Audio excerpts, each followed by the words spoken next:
So today we're going to find ourselves in Luke chapter 19. As we're approaching Easter, Jesus set his face towards Jerusalem to go back there. He was told that if he went back, he would be a dead man. But he still went back anyway. He was unafraid, which is a pretty amazing thing. If you had death threats, you wouldn't exactly go looking for them, would you? I know I wouldn't, because I'm a bit of a chicken. But we'll find ourselves here in Luke chapter 19, where he has an encounter with a wee man who had a big heart. So Luke chapter 19, verses 1 through 10. Jesus entered Jericho and was passing through. A lot of people don't necessarily come to Sherwood, but they're passing through. I talked to a lot of people, yeah, I've been to Sherwood, but well, wait, I've been through Sherwood, right? But anyway, so Jericho, he's on his way to Jerusalem, and he's going through Jericho. A man was there by the name of Zacchaeus. He was a chief tax collector and was wealthy. Verse 3. He wanted to see who Jesus was, but because he was short, he could not see above the crowd. Probably when he was driving, he had to probably put a pillow so he could see over the steering wheel. Anyway, so he ran ahead and climbed a sycamore fig tree to see him, since Jesus was coming that way. When Jesus reached that spot, he looked up and said to him, "Zacchaeus, come down immediately." So he came down at once and welcomed him gladly. All the people saw this and began to mutter. You ever have anybody mutter at you or near you? I can't believe it. He has gone, he being Jesus, has gone to be the guest of a sinner. But Zacchaeus stood up and said, he stood up and people still couldn't see him, but no. There'll be more short jokes to come. No, I'm just kidding. He stood up and said to the Lord, "Look, Lord, here and now I give half my possessions to the poor, and if I have cheated anybody out of anything, I will pay back 4 times the amount." Jesus said to him, "Today salvation has come to this house, because this man too is the son of Abraham, for the Son of Man came to seek and to save the lost." I left out a K there. Man to seek and save the lost. You ever wonder what Zacchaeus' day was like before he met Jesus? I imagine it started like many other days in his life. He awakes with the anticipation of making lots of money. He's a tax collector after all. Time is money, he thinks to himself. I don't want to miss anybody who can pay their taxes on their way to work, so I'm going to get myself around, I'm going to get down to the city square. I picture him in my mind's eye, maybe walking even over to his mantle after breakfast. He moves a picture to the left and reveals a hole in the wall, and he peeks in that hole and he removes a miniature treasure chest and he unlocks it, and it reveals money, still intact. He grabs his iPhone, checks his accounts. Good news, the market is up today. Whew. Zacchaeus breathes a sigh of relief. His money is still there in his hidey hole. He runs his fingers through the cold silver and copper coins. He tries not to think about how he got the money, so he quickly shifts his attention to the security that his money has provided him. Verse 2 tells us that he was a chief tax collector and wealthy. So those are 2 descriptors of who Zacchaeus was. Now, to get that picture, and I know you've heard this before, but it bears repeating in case you are not familiar with how the tax system worked back then. They did not have online 1040As and all that, or H&R Block. They had tax collectors. The Roman government was in control of Israel in that day and time. In fact, they controlled most of the known world there, like Egypt, or Europe, and parts of Asia and parts of Africa. It was a massive empire. And so, because Rome, the Roman government in Rome, was far away from Israel, Caesar needed money to keep the empire going.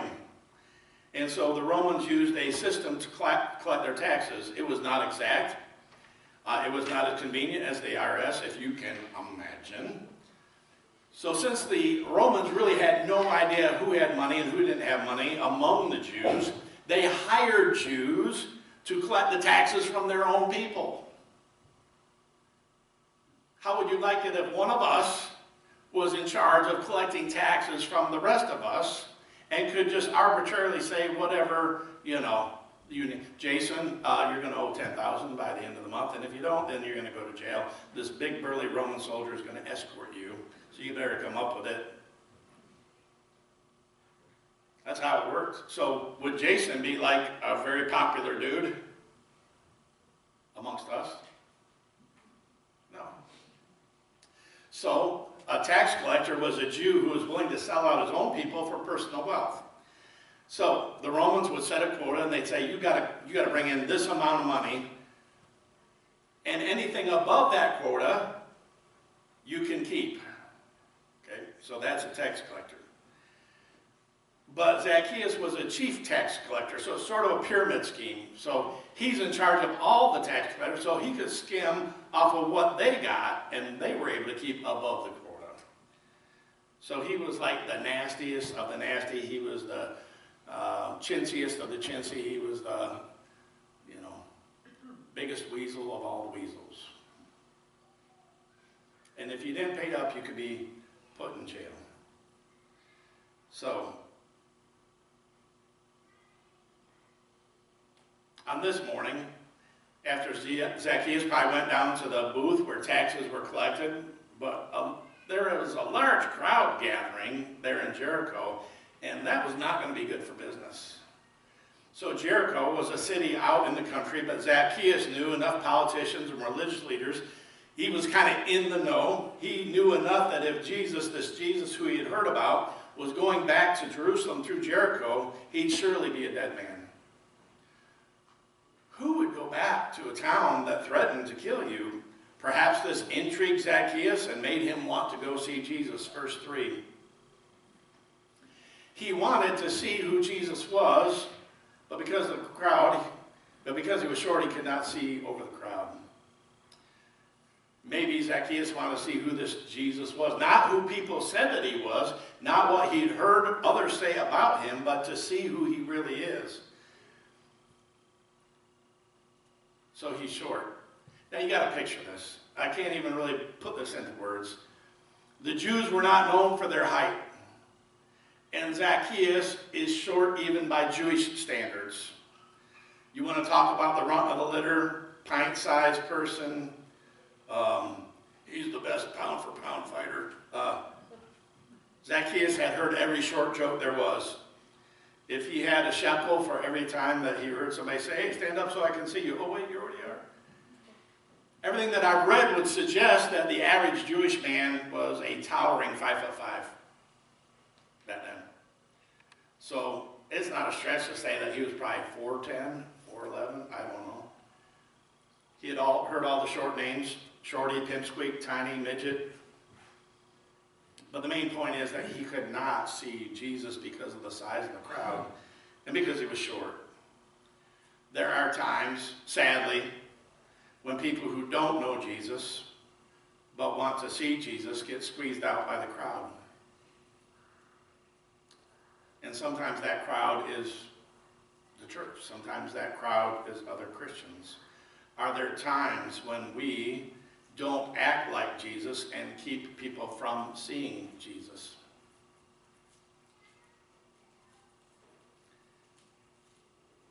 I don't like to talk about things that have already happened, but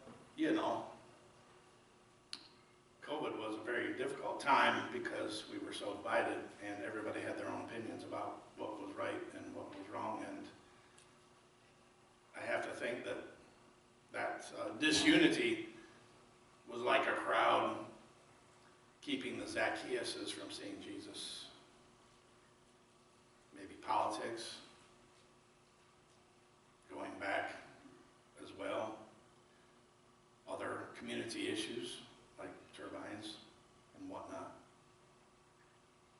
times have you heard somebody say, you probably heard it, I've heard it, I'll never step foot in a church again because of how I was treated at the church that I used to go to. Anybody ever hear that one? Yeah. Or, if they can't get along, how are they going to treat me? Or, you know, if you knew how they lived the rest of the week. Now, we can't control what people think. However, we should do everything that we can to not block their view of Jesus. We don't want anyone to say, like Zacchaeus, I can't see Jesus because of the crowd. You know, the Bible says that we're supposed to live lives above reproach as Christians. 1 Timothy chapter 3. Whoever aspires to the office of an overseer, that's a leader in the church, desires a noble task. Now an overseer must be above reproach. Above reproach. What does it mean to live life above reproach? It means that no matter how hard someone tries to accuse you of something, it's not going to stick because of your character. And I know that this verse is talking about leaders, but I think it's a great measurement tool for all of us. It's a great requirement for all of us to live our lives in such a way that nobody could pin anything on us. Back when I was in better shape and I would play basketball, I remember this one time I missed a shot in a pickup basketball game. You know, that's really earth-shattering. You know, it's really traumatic to miss a shot. And I was really upset with myself, and I don't know if the game was close or what caused me to, I just said, oh, shoot. Somebody asked me later if I said something else that started with SH.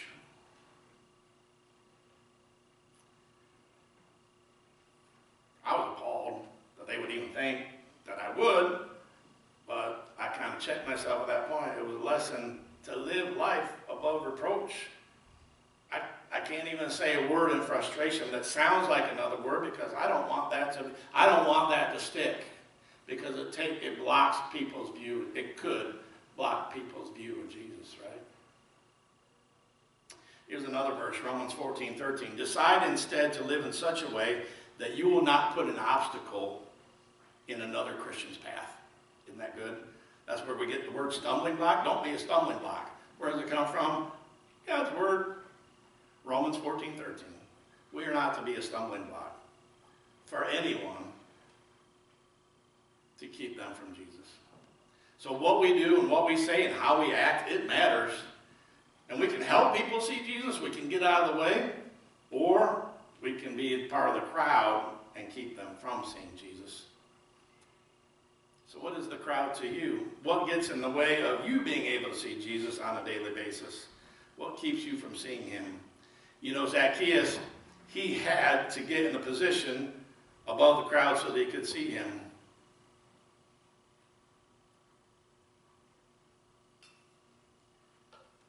God's word says time and time again, it gives us promises that if we seek him, we will find him.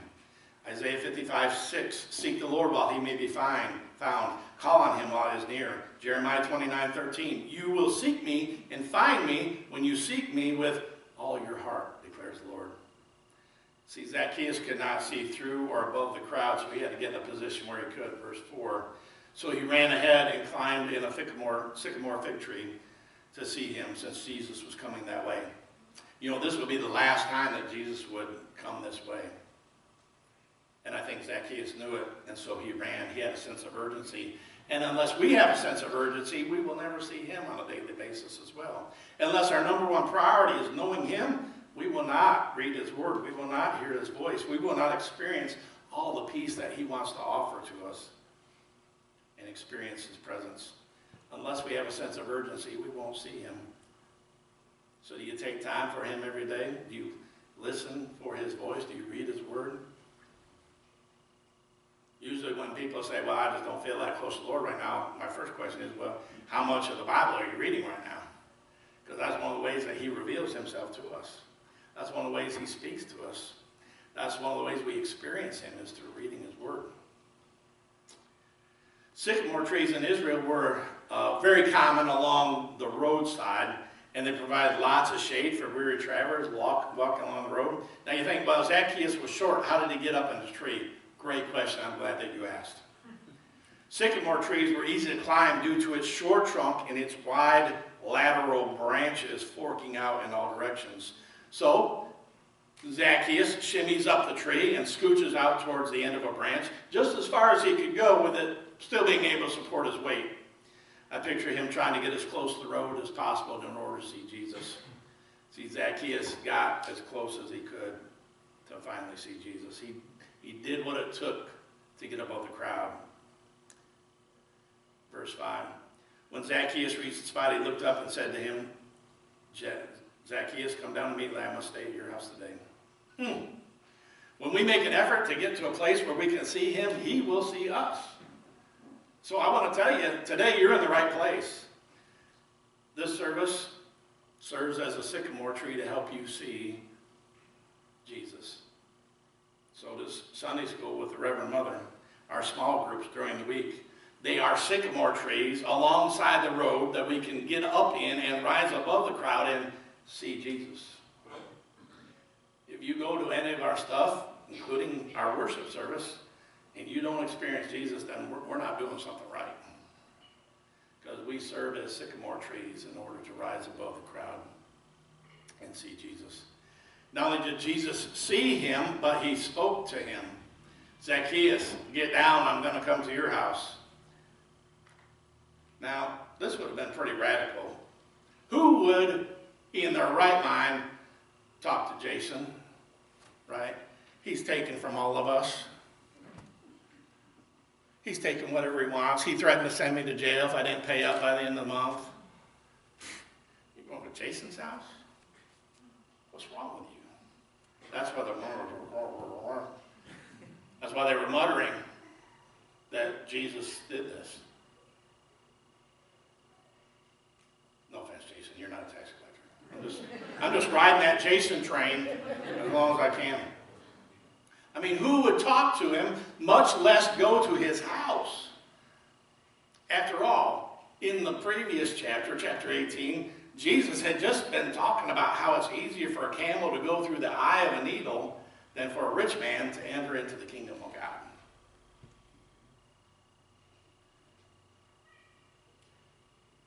Think about this for a moment. What must have been going through Zacchaeus' mind? I think three things went through his mind. He sees me, for he looked up at me. He knows me, for he called me by name. Got to remember, they hadn't met before, right? And then the third thing that he must have thought is, he wants me, for he wants to come to my house. And today I want to say those three things are true with you. He sees you. He's looking upon you. He knows you. He knows your name, and he's calling you by name today. And thirdly, he wants you. He wants to come to your house. He wants to come into your heart. He sees you. He sees the condition of your heart. He sees your pain. He sees your weaknesses. He sees your sin. He knows you. He knows all about your fears. He knows all about your burdens in life. He knows what makes you sing. He knows what makes you cry. He knows your thoughts and your feelings. And he knows you, for he calls you by name. Because he sees you and because he knows you and because he loves you, he wants to come to your house today. He wants to come into your heart if you will let him. Well, the light broke across Zacchaeus' heart as he realized that Jesus wanted to be a part of his miserable little life. And that's why he got down the tree so fast. It says at once. At once he came down and welcomed him gladly. That's verse 6, I think. Yeah, he came down at once. Pronto, vamos, in any language. He came down fast. I find 7 disturbing, though. All the people saw this and began to mutter. I just touched on that, but do we ever have that attitude? A judgy attitude about somebody else? You know, years ago, I overheard a visitor say to another visitor with real attitude, "Why, I can't believe that you're here." Wow. We need to be careful not to be a part of the crowd that keeps others from seeing Jesus. So how did Zach respond? Verse 8. He stood up and said, Lord, look, here and now I give half my possessions to the poor, and if I've cheated anybody, I'll give 4 back, 4 times the amount.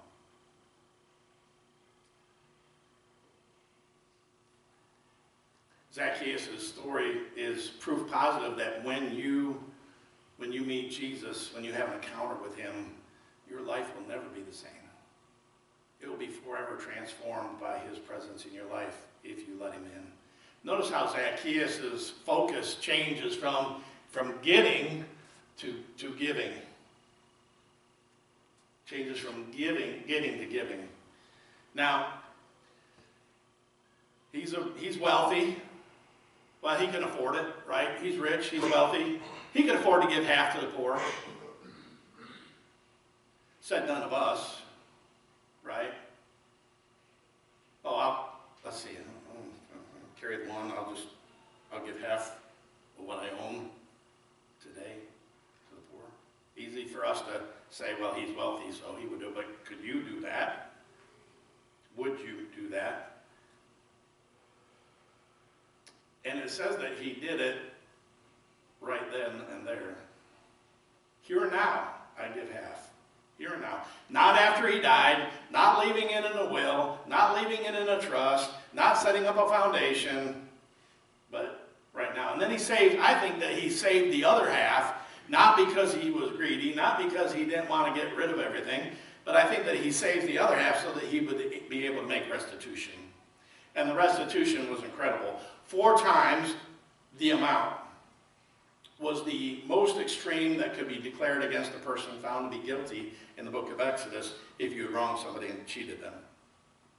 So he goes to the most extreme number to make restitution for others. He doesn't meet it penny for penny. He goes 4 times. Oh, gee, I cheated you out of 1,000. I'm going to give you $4,000. Hello. Last time I checked, if the IRS made a mistake or cheats you, I don't want that to be, these are air quotes, the IRS cheating you because it's going to be on YouTube. I love the IRS. They're great. They don't give you 4 times the amount back, right? Oh, I'm sorry, well, here's your money back. 4 times? No. Zacchaeus levies this against himself. He said, I will voluntarily, willingly give 4 times what I have cheated anybody of. Nobody made him do it. He did it willingly and freely because after meeting Jesus, Jesus changed his heart. He changed everything about his life. What a beautiful thing that is. And what better way to point people to Jesus than when we do wrong, we admit it, and we make it right. When the kids were growing up, I know it's hard to believe, but I wasn't a perfect dad. And when I would blow it, I would, usually at bedtime, I would just say, look, you remember when Daddy said this? Or you remember when Daddy got mad and took all your toys and put them in the yard, said I was going to throw them in the driveway? Or in the road. Actually, it was the road. That was wrong, and I'm so sorry. I love you, and that's not how love is. And I've already asked God for forgiveness, and I'm asking you for forgiveness. They don't remember me taking the toys outside and putting them. That's, at least I asked one of them. I won't name names. You know when you've asked like 18 times for something to happen and it doesn't happen? Anyway, no excuses, right? What better testimony of grace than when you've blown it, you say, I'm sorry and I want to make it right. That's what Zacchaeus did. If I've wronged anybody, I'm going to give him 4 times the amount. Jesus could see into his heart and knew it had been changed. And that's why he says in verse 9, today salvation has come to this house. He is also a son of Abraham. So Jesus is basically saying he's saved. That day, Jesus found one who was lost. And it's interesting because Jesus never went that way again. He passed through Jericho, and he went to Jerusalem, and he gave his life on the cross. I'd like Tina to come and play. We're not going to sing it, but I just want you to play. I want to extend 2 invitations. The first invitation is for anybody who's here today who've been pushed away from Jesus. You haven't been able to see Jesus because the crowd has gotten in your way. Somebody hurt you. Somebody let you down. You were burned in the church. You were mistreated. You've seen people call themselves Christians, but they haven't acted anything like Christ. You wanted to connect to God, but things have happened that have pushed you away. And maybe like Zacchaeus, you've come today out of curiosity, and maybe for the first time in your life, you're at the place where you can finally see him because you've risen above the crowd. And like his passing through Jericho, he may not come your way again. He will, but you may not recognize it. Know that he sees you. He sees your pain. He sees where you are. He knows you. And today he's calling you by name. And he loves you, for he wants to come to your house. He wants to come into your heart if you let him. So will you do that? Will you let him into your heart?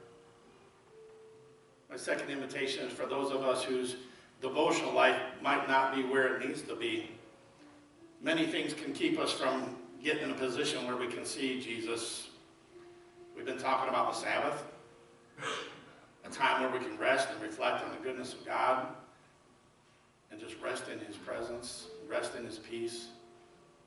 Many things keep us from seeing Jesus. Sometimes our priority. What does the crowd represent in your life that's keeping you from seeing him? For some of us, it's good enough to just know that he's nearby. Well, I know he's on the other side of the crowd. He's there. And if I need him, then I'll get in a position where I can see him. I want to tell you that he's close. He's just on the other side of the crowd.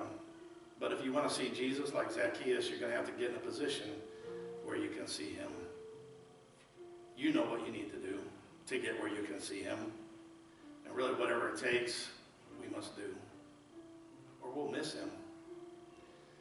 God has spoken to your heart for any reason. Will you run to him with no thought of what the crowd might think? Will you please stand?